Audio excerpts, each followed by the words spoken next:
I have certainly learned a lot from you during this conversation. Yeah, good. And I'll be looking back on this for the rest of my life and thanking myself for doing it. Looking back, is there anything you would do differently as a father?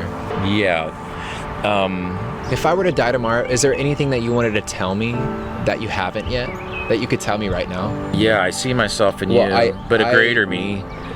A greater. I wanted to be you, you know. I wanted to be you, and you got to be me. Now I'm figuring out, man, I would have been so much better if I would have figured that out at an early age. You would be surprised what you might learn if you just shut up and listen for a little bit. When your generation can awaken to how you were programmed and can talk about it like we're talking about it now, we can find the connection. I didn't say that. I didn't get I'm proud of you, because I just expected that of you, right? With men, it is so hard to be like, to even touch each other, right? And be like, man, I love you. Or it's hard to do that. This little fuzzy thing that goes in the mic is gonna take care of the wind. It's our little caterpillar. Put two little eyes on the front of it. We sit up with little antennas. We should do that. That'd be cool. And we're having like a serious conversation. Meanwhile, that thing's just... Everybody's like, what is the bug on the table, bro? Just to disclose that that's the microphone. And we're gonna have some rad hairdos talking in this conversation now. We're in the middle of a storm. It's exposing my hairline that you gave me. Ah, look at that. I look like I'm bald. Jesus. Oh my God, the caterpillar! What's one of the hardest decisions you've ever had to make? Just to go right into it. And I think the first one was probably having children. It wasn't a hard decision to have children, it was when to have children. Wasn't I a mistake? No, neither one of you were a mistake. Really? Well, we weren't. Did you know that was always something you did want to have? I did. Or did you develop that with mom? No, but I was always one to think that I was going to have children. I didn't know when. Then why was it the hardest decision? Because you become stingy in those days. I mean, you start your independence, you get away from your parents, you get your own job, you get your own place, you have your own car, you're independent, you meet a woman, you're having a good time. Even when you meet someone, you're like, is this the one I really want to spend the rest of my life with? You're young. Mm-hmm. You're thinking, why would I do that, right? So you keep her, but you don't commit, right? I was doing that with your mom as well, I won't lie. And we were together, I think, 4 years or so before we even got engaged. And even when I got engaged, I was going to intend for that engagement to go along too. I'm like, all right, I'm just going to engage her to keep her because she keeps getting on me, right? And that was because I was trying to prolong that uncertainty of, do I want to become a married man, you know? I'm playing in a rock band at the time. I've got long hair. I'm partying. Man, I'm having a great time. Why would I want to cut this off? So I just said, look, I had this job interview, and it was a really good job change from one class in the union to a different classification union where the pay scale was very high. Mm-hmm. And I thought, I'll never get that. So I told your mom, I said, you know what, if I get that job, we'll have children.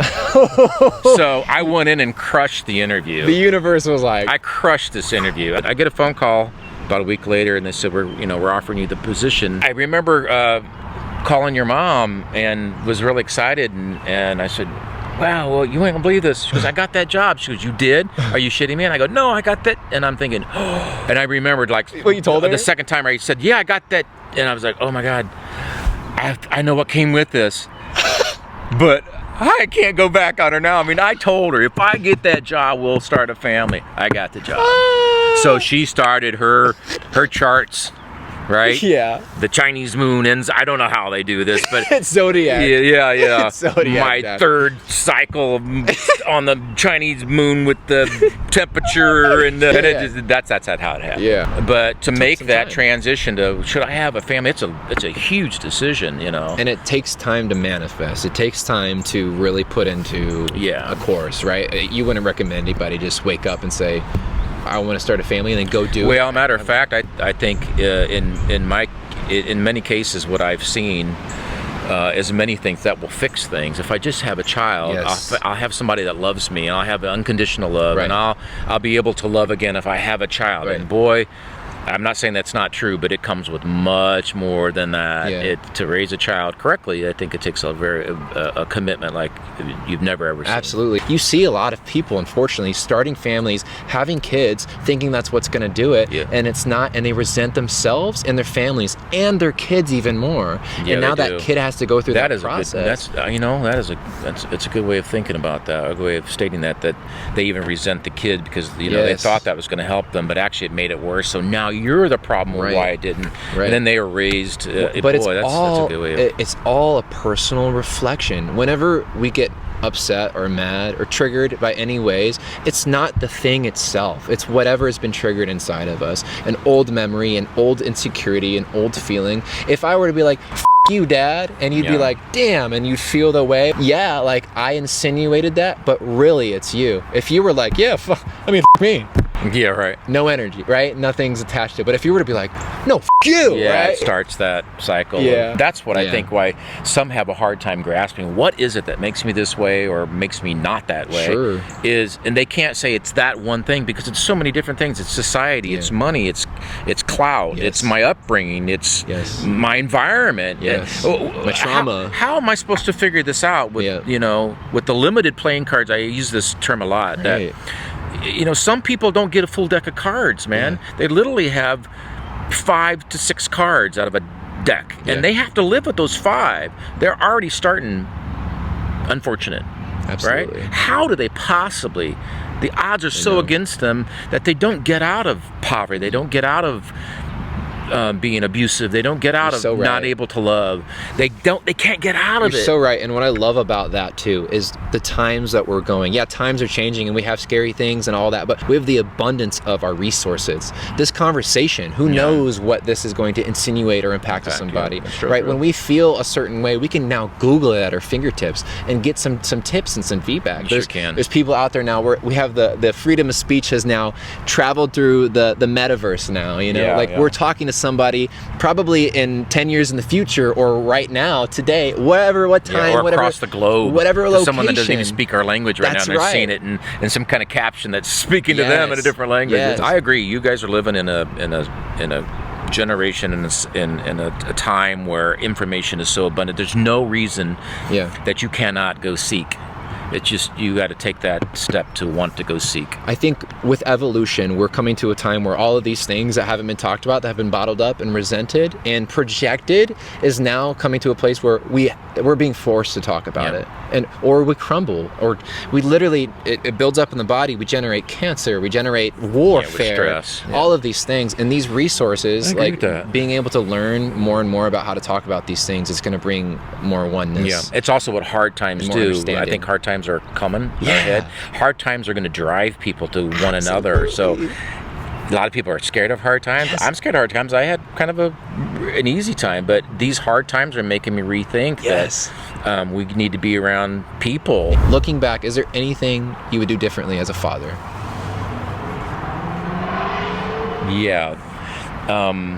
Most probably would say yes. Most parents probably would say yes, because raising kids doesn't come with this handbook. They just don't give you a kid and a handbook, and you just follow the handbook and everything goes fine. Got all the different environments and things that you're subjected to that always constantly change. Raising them from 0 to 3 is different than raising them from 3 to 8. And raising them from 8 to 12 is different than that, and then 12 on is even crazier. It's the worst. And when you hit 15, it's just I was using some of the tactics and techniques of my father, how I was raised. I was raising those. I was using the techniques and ways on my children because I thought that's what you did. I was taught that. So, in like your sister's case, again, this is during a time where you didn't have the abundance of information like we do now too. So your sources of learning are from your own experience, and others, your friends around you. And I remember even those that were older than me that have kids, they gave me some sense of pride to know that they were like, they'll come around when they get older, they'll come back. I'm like, that's great to hear that. I'm never gonna, that this period of time is not going to be what it is forever. And it's starting to come back around. I really feel it, and it feels so good. You're like, oh, okay, it's true. I get some worthiness. Now it could be more like homies too. It could be people. It's too bad that can't happen, when you want it to happen. But that's life, man. You can't control that shit. What I would have done different was not been so hard on my kids. Like I would tell them that when they'd done something good, I would praise them for it instead of not expect. I expect them to do that, so not praise them, right? But then when they do something bad, hit them hard with that. You know better than that. Don't do that. You don't talk to people like that. You don't raise your hand. As opposed to when you do talk nice to people, you told, hey, I really like how you spoke to them today.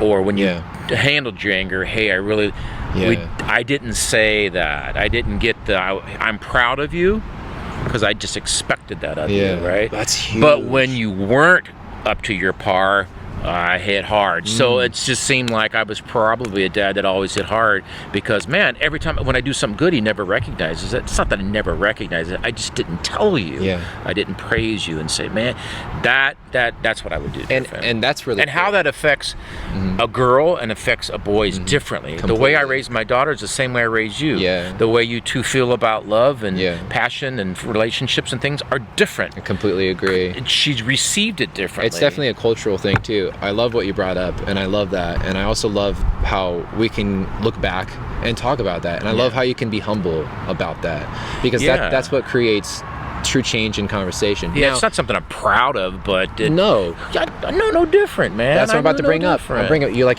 you said, with your own father or with your own culture, our own culture with men. It is so hard to be like, to even touch each other, right? And be like, man, I love you. Yeah, or it's hard to do that. It is. But when it comes into the side of anger and masculinity, and that, it's easy. Exactly, man. You, man. What men are expected to be, man. Exactly. Ugh. What do you hide do? those fears. And don't show sadness. And that makes us feel powerful. And whenever we go to the man, I love you. know. Like, hey, by the way, that makes us feel less than, because it feels like we're going feminine. But the more that we can allow ourselves to do that, have both sides, because they're both equally as important. Like you said, I think the better outcome for the child. You can also watch that in just the roles of movies and sitcoms. Yes. And Netflix. That's what I mean. So what you watch is what you are. I don't know what the word I'm saying. You indulge what you receive. You are what you consume.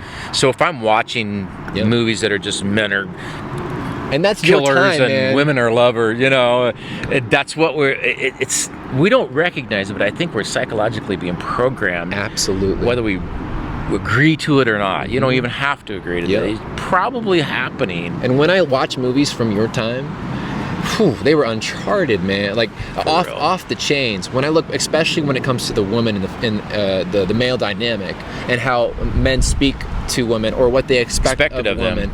That was all created. And I guess who created it? Who was behind all the movies? Who was behind the big system? Those men. The people who love power and love being in control. When your generation can awaken to how you were programmed and can talk about it like we're talking about it now, we can find the connection, because there is a lot of generational gaps and barriers between not just fathers and sons, but just in general. There's those stipulations of like, oh, the young people are this way and we're more like this way, and just because of the different times we can't get along. No, once we can all understand the programming of society and mankind and humanness, we can start to understand one another. Instead of becoming frustrated or mad, we can become humble and connect. I agree with that. With the bridge of vulnerability. You also have to understand when someone approaches one like myself from my generation, or even my dad's generation, to even hear you talk like that, that's going to be disregarded from the generation before me. I don't even know if they're going to give you the time at the table to talk like that. Right, like get out. Because we don't go there. Yeah. These things is what we keep in the family, and that's that generation. I can't speak for my generation. I can just speak for myself. Sure. How I feel. I can feel that too. Sure. Like, I've said to your mom a lot of times, God, these kids are in their feels constantly. Every day they're feeling, Is that bad? Right. I don't know if it is. And maybe that's good. Like you just said. I wasn't taught to do that. And I can feel that it does. Sometimes you get to where you can feel like that's making headway. There's also times, just because of my programming and how I was raised, it becomes overwhelming, almost to the point where like, that's enough, right? I can't take any more emotion. You can't ask any more of me. As opposed, you could probably talk about it all day. The container's way different. And like you just said, has to be understood. Absolutely. So if your generation comes into my generation and says this is got to be, or and I come to you the same way, right. like there's a clash. There needs to and be there's no mutual change. understanding, right? And like you've told me that I'm going so fast. You're like, slow down a little bit. I get it. I can't grasp it. And I'm starting to learn that actually with anybody who has anything that they haven't even been aware of yet. Like, let's talk about feelings or trauma or whatever. If you overwhelm them, it's going to feel like a trigger. It's almost going to feel like a reliving of that insecurity or thing. So I'm learning little by little, you know, is the best. And also not to teach or to tell unless you feel intuitively it's a right time or when the person asks, because we can't change another human being who doesn't want to change. 100%. The only reason why we're able to have this conversation so open and vulnerably is because you have the open mindset to be able to learn and to grow still. And that, I know people say, well, it's different with generations. Yeah. That is always a choice. It's always a choice, but you're right. It comes from the program. It does. But if we can teach each other that softly and not like, hey, this is what you're doing, I don't want to go into. But we're also taught the repercussions. If I let them know this, right? I'd rather just keep it in. Yeah. Because I'm afraid what might happen if they know. Absolutely. Because you put your heart on the line if they take out and they put a step. It happens. And you're not ready for it. It happens day to day. Friendships, all relations, all at work. Yes. You know, you put that out there and it's like, that was used against me. Well, Absolutely. I won't do that again. Love is such a scary thing because it's so powerful. It's the fiber of what we've been made from. I mean, look around, we're in heaven. We forget about it because we're up here, but this is heaven. And so when we approach somebody with an enormous amount of love who doesn't know how to receive that, it's not odd, isn't it? It's not going to be landed correctly. I would add to that is if you would at least be open to hear. Absolutely. You don't have to agree or disagree, but just you would be surprised what you might learn if you just shut up and listen for a little bit and just go, quit transmitting and receiving, which I have a hard time doing. You might just at the end of the day go, you know what? I didn't know that. If I'm glad I gave them the opportunity to at least disagree or agree with me. Yes. Now I know where to go and where I can't go. And you don't have to throw all of your bait out into the water first. Just give them a little bit and see where how they respond. Exactly. I think it's important to allow yourself to have the awareness of, if you're in a conversation like this and you feel an emotion or a trigger happen, to instead look outside, look inside. What just happened here within me? What do I need to learn? What do I need to let go of? Yeah. Or maybe what's something that just inflicted my morals that I need to put a healthy boundary up, right? Again, to add to that too is just you might want to try to find some time. There's a 24 hours in the day. You're probably 18 of those hours you're awake. Yeah. Maybe dedicate 30 minutes of your day for just self-reflection. Just like, what did I do today? We spend time on our cars and our home and maintaining all. We never maintain our own selves. Yes. For some reason, we never find 30 minutes, maybe even a relationship. This is something I've been doing with your mom, and I wish I would have done earlier. But I got to be honest with you. When you're working a full-time job and you're raising 2 or more kids and trying to make sure you have food on the table and you've got elderly parents or whatever the dynamic is, you're tired and you don't have that time to work on yourself because you don't feel you need it. I got up today, I ate, I showered, I'm okay. I've checked off the things that I've always been told and taught, right? Right. Mm-hmm. But, and I'm 57 years of age now.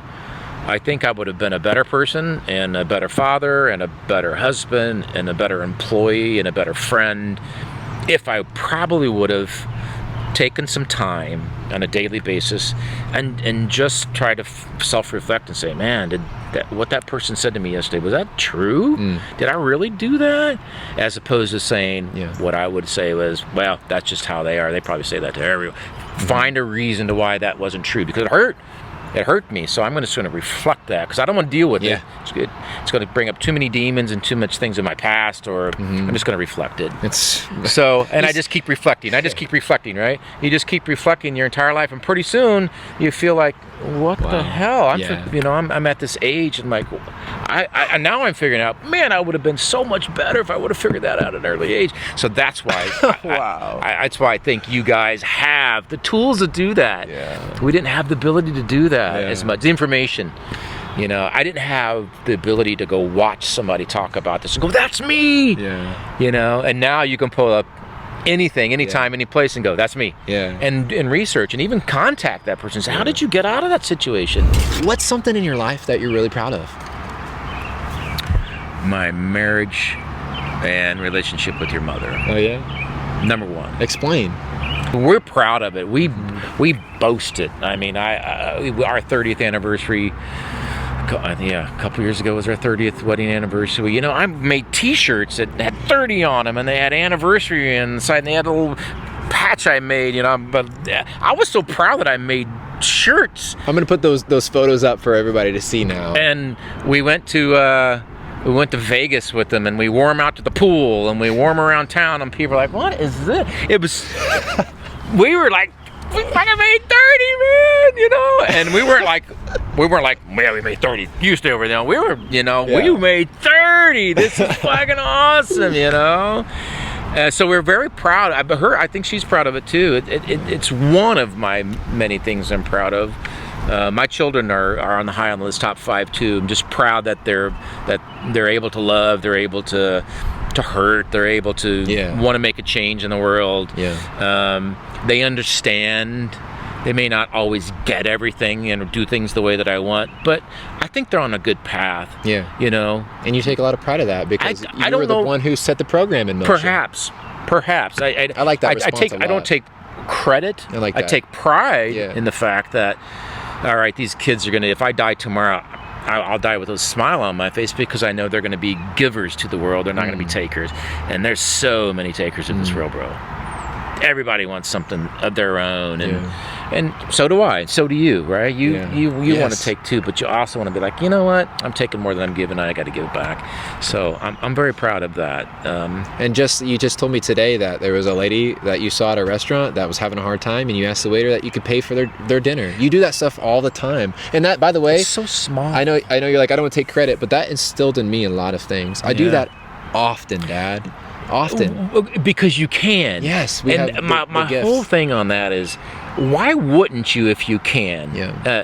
If you're able to take your neighbor who is disabled's garbage from your garbage with their garbage to the garbage can, why wouldn't you? You know, and may even think too that when I do that, that person behind for the next 20 steps of theirs, they might be thinking, you know, I probably should be doing that too. Now I'm paying it forward, and I didn't even realize I'm paying it forward. When we do acts of medicine, that's what I call that. When we perform acts of medicine, it trickles out. If anybody is in that field or watches it, it can create a whole ripple effect of things in a life.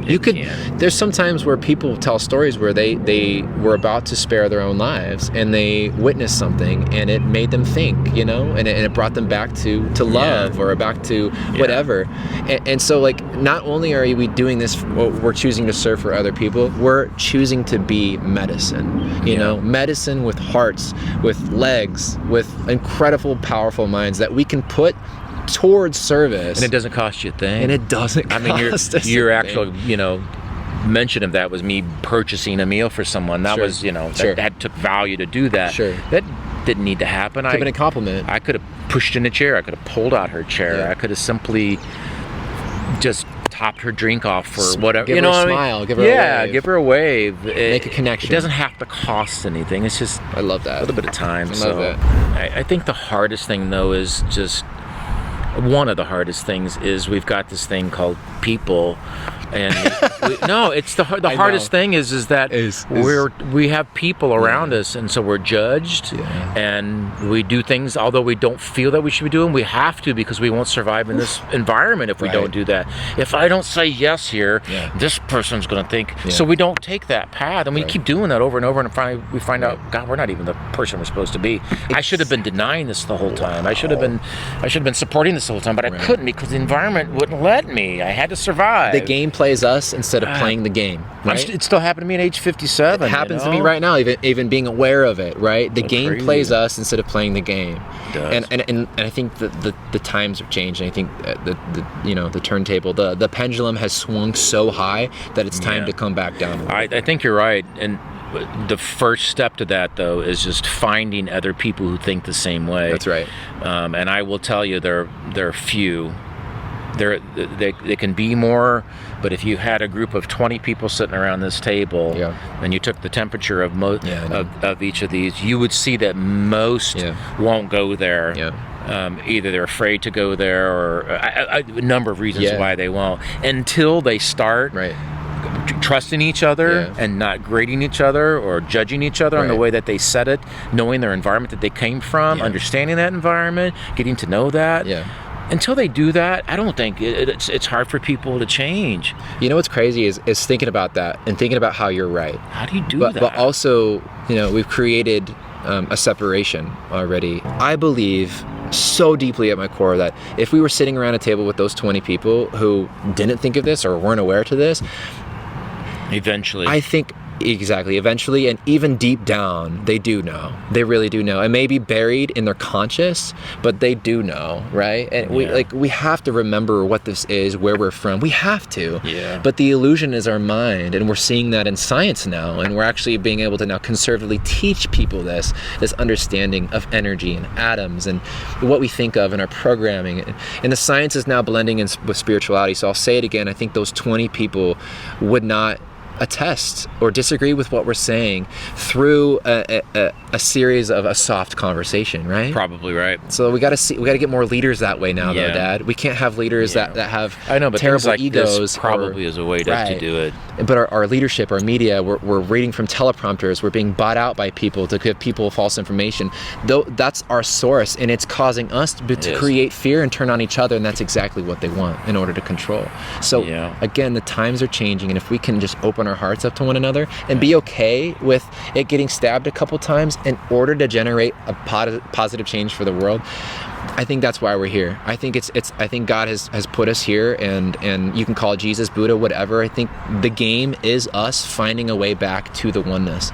Look around, man. Why do you think that it's perfect for us to breathe air? 8 billion people are breathing the same air right now in order to stay alive. That sun is placed in a perfect spot for us to feel not too cold or not too hot. And we look at ourselves as imperfect. How dare we? Yeah. How dare we do that? Yeah. It's not us. It's the illusion, and it's what's being exploited, and it's what's being brought out in the media by these leaders. It almost sounds like preaching, though, doesn't it? Absolutely. And you see how I use that term as well. I know all you're this. Preaching. It's hard to do. Exactly. I don't do that. It's hard. It's hard. Right? It's hard I don't listen to to preach. I know. My dad told me this, and this is what I do. But you know what the most important part in preaching is the preacher needs to understand he can be wrong at any moment. Yeah. Me right now, I could be wrong at any moment, and I need to be humble enough to realize that, because the minute that I am convinced is the minute that I separate myself from evolution and true knowledge. And truth. And that's when you'll lose people too, when you're convinced. When you say, I know. How do you know? No. I've even said that of you too. Be careful.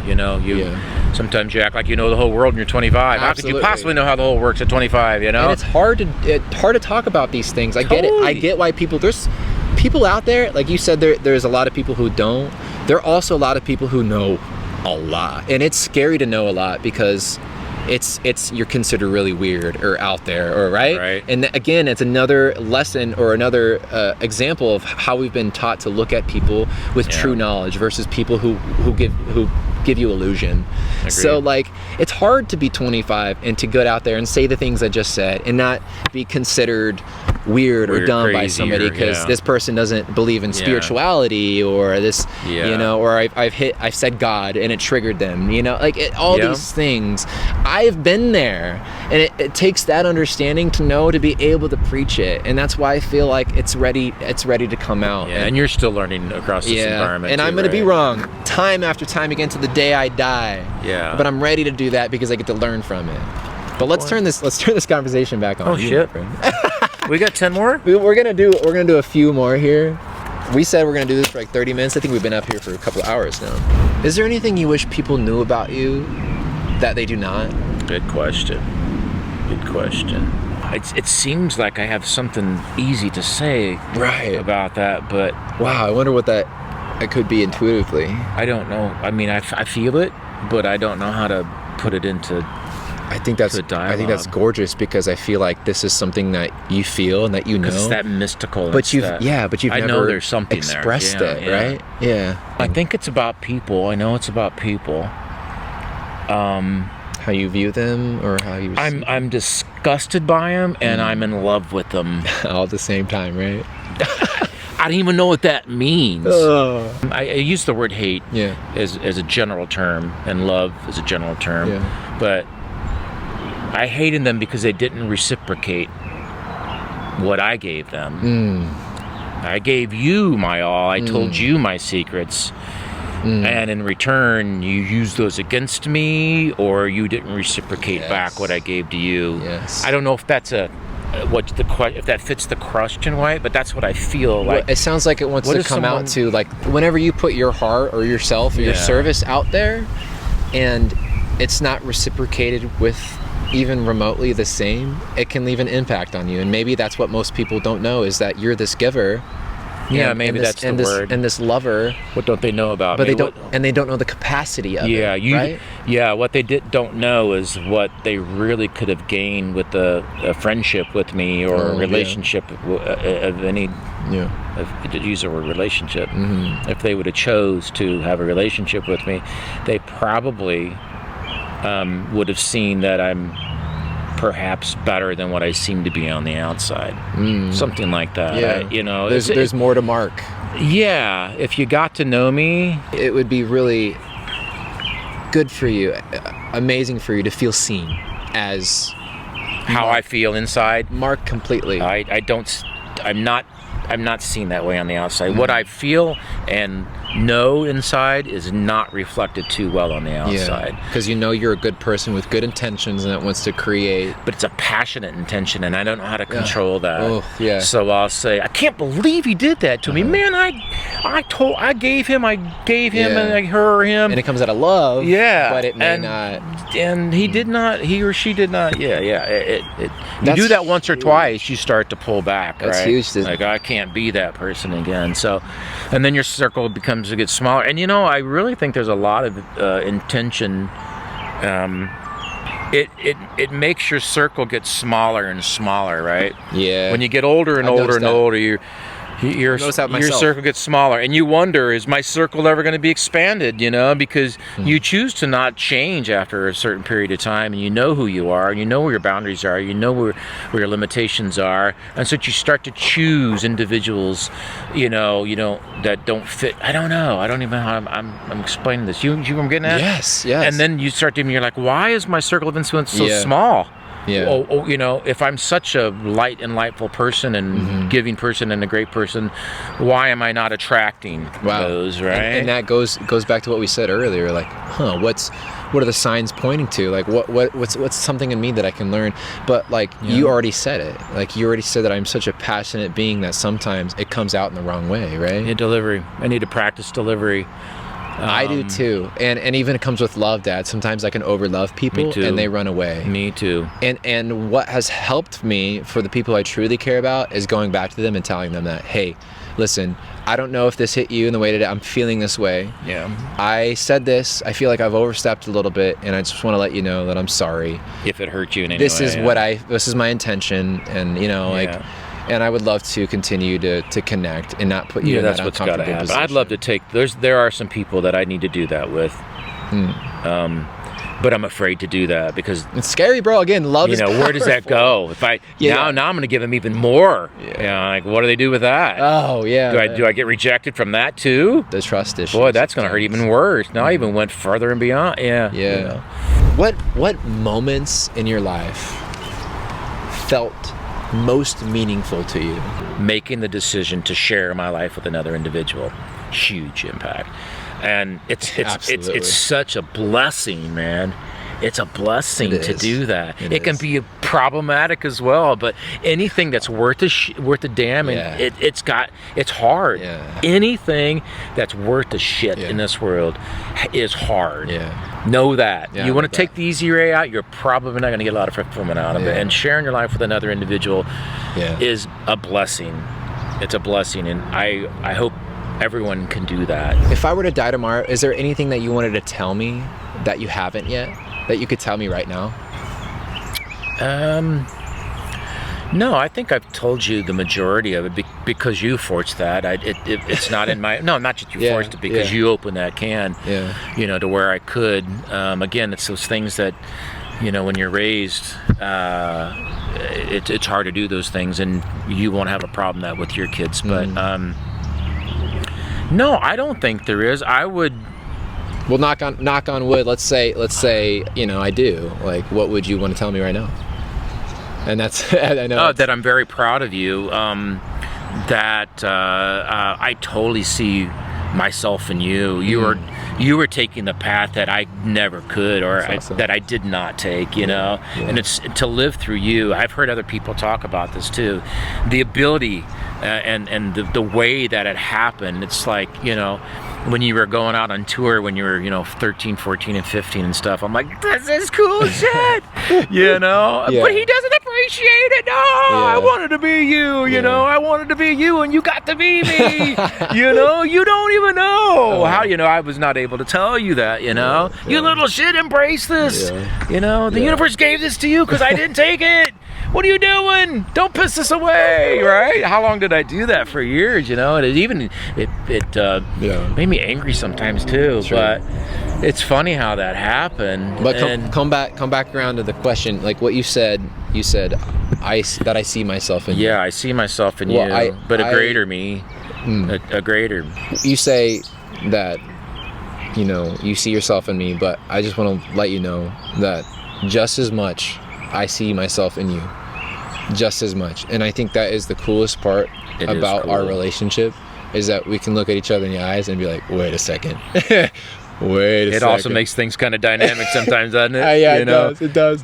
But it is weird. Yeah. It is almost like talking to your twin. I know we're not brothers and I'm your son, but we think the same way, we feel the same way. We do. We look It's the DNA. same. We look the same way. It's crazy how that happens. I know. Through just blood and science. I know. And man. at, like one day I was just a baby you were looking at, I was crying at, and now I'm a human being. And you've changed so much. What hasn't changed though is your passion for people. Even when you were younger, I seen you as a kind individual, and I remember I used to see you get beat up because you were kind, not physically beat up, no, mentally, but mentally, and you know, abused because you were so kind.